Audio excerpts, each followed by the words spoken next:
2082 सालको बडा दसैँ तिहार छठको मङ्गल परिषद सरकारमा म डाक्टर मीना प्रधान स्त्री रोग विशेषज्ञ हो र अहिले miss and Mrs Nepal international world 2025 प्रतियोगी नम्बर 1 हो।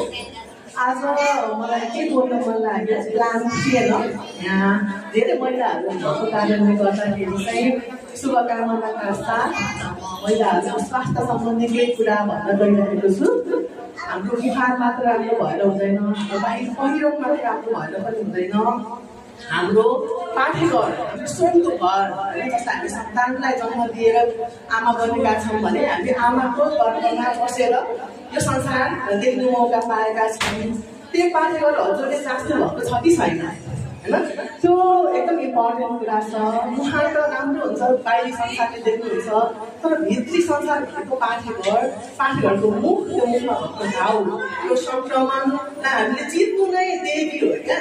हाम्रो पाठेघरमा कीटाणुहरूले रोगहरूले सङ्क्रमण गरेको हुन्छ, त्यसलाई हामीले केयर गर्यो, इग्नोर गरेर देखाएनौँ भने, आजसम्म देखाएनौँ भने कृपया जचाउनुहोस्। म डाक्टर मीना प्रधान, मेरोमा आउन पनि सक्नुहुन्छ।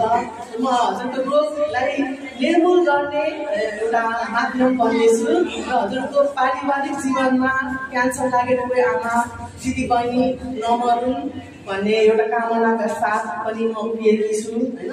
सबैमा हामी नाच्छौँ रमाउँछौँ, तर पाठेघर दुर्गन्धित भएर सेतो पानी बगिरहेको हुन्छ, चिलाइरहेको हुन्छ।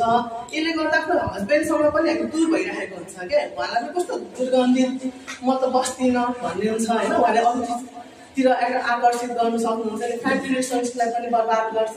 त्यही कारणले गर्दा वर्षमा एकपटक जस्तै गाडी सर्भिसिङ गरिन्छ, वर्षमा एकपटक जस्तै हामीले नयाँ लुगा लगाइन्छ, होइन? त्यसै गरी नै हामीले वर्षमा एकपटक अनिवार्य पाठेघर जचाउने, पाठेघरमा घाउ छ, निको भइरहेको छैन, होइन?